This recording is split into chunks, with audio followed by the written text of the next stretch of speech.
اعوذ باللہ من الشیطان الرجیم بسم اللہ الرحمن الرحیم۔ درود و سلام ہو اللہ کی طیب و طاہر مخلوق محمد و آل محمد پر۔ اے میری قوم کے حسینی جوانوں اور بزرگوں، یہ بات ثابت ہے کہ قرآن و اہل بیت علیہم السلام پر ہمارا ایمان اور یقین ہے۔ ان کی منزلت ہمارے تئیں بہت بلند ہے۔ ہماری زندگی قرآن اور اہل بیت ہیں۔ جس طرح سے ماہی کے لیے پانی ضروری ہے، ویسے ہی ہماری زندگی اور حیات کے لیے قرآن اور اہل بیت علیہم السلام بھی ضروری ہیں۔ ہماری جانیں اور ہمارا مال اور ہماری عزت، ہماری آل، سب کچھ قرآن اور اہل بیت کے لیے قربان ہیں۔ اب یہ ثابت ہوا کہ دشمن قرآن و اہل بیت علیہم السلام ہمارے دوست نہیں ہو سکتے۔ جیسا کہ آپ حضرات کو معلوم ہے، حال ہی میں وسیم رضوی نے قرآن مجید کی شان پر لب کشائی کی اور یہاں تک کہ عدالت عظمیٰ تک گیا۔ امت مسلمہ کو خون کے آنسو رونا پڑا۔ قرآن اور اہل بیت کی عزت کو تار تار کرنے والا شیطان وسیم رضوی نہیں، بلکہ یوں کہا جائے کہ وسیم مرتد پھر سے وقف امام حسین علیہ السلام کو نیست و نابود کرنے کے لیے شیعہ وقف بورڈ اتر پردیش کا ممبر معین کر دیا گیا۔ وسیم رشدی لانتی، جس کی مخالفت پوری قوم اور امت مسلمہ کر رہی تھی، جو اپنے منحوس کارناموں کی بنیاد پر شیعت سے خارج کر دیا گیا، آج پوری قوم کھڑی دیکھتی رہی اور یہ خبیث یعنی منصب پر فائز کر دیا گیا۔ یہ دن پوری قوم کے لیے سیاہ دن بن کر رہ گیا۔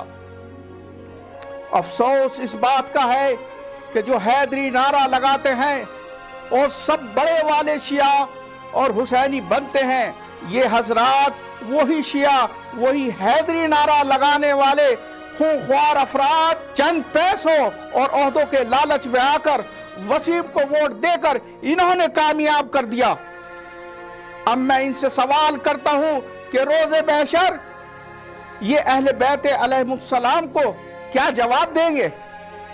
جن کے لب خون حسین سے رنگین ہوں گے۔ لمحے فکریہ ہے، امام زمانہ علیہ السلام اس خون کا ضرور بدلہ لیں گے۔ یہ 21 فرد اوقاف کے 21 ممبر نہیں، بلکہ یہ 21 افراد بھیڑیے ہیں جنہوں نے خدا اور اہل بیت کو اذیت پہنچا کر مرتد ہونے کا خطاب حاصل کر لیا۔ اب قوم بھی سوال کے دائرے میں آ گئی۔ کل قوم کو بھی اہل بیت علیہ السلام کے سامنے جواب گو ہونا پڑے گا۔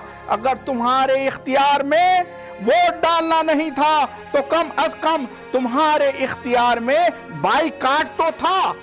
لہٰذا اب قوم کے غیرت داروں پر واجب ہو گیا کہ ان بھیڑیوں سے کہ جن کے ہاتھ خون حسین میں رنگین ہے، ان کا بائیکاٹ کیا جائے۔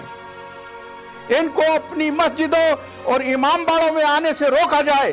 جس مجلس اور محفل میں نظر آئے تو ان کو ان کی اوقات یاد دلا دو، تاکہ اہل بیت علیہم السلام کے سامنے ہم اپنے حلالی ہونے کا ثبوت پیش کر سکیں۔ اگر ہم بھی ان 21 بھیڑیوں کے ہم لقمہ ہم پیالہ بنے رہے تو یاد رکھو ہمارا بھی شمار خون حسین کو پینے والوں میں ہوگا۔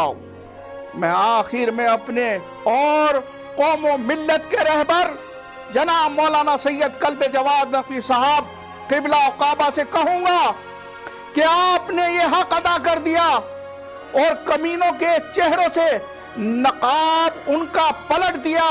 آپ زندہ باد ہیں۔ وسیم رشدی، وسیم مرتد اور اس کے 21 بھیڑیے جو قرآن و اہل بیت علیہم السلام اور قوم و ملت کے دشمن ہیں، وہ عہدہ پانے کے بعد بھی قوم و ملت کی نظر میں مردہ باد ہیں۔ والسلام علیکم ورحمۃ اللہ وبرکاتہ۔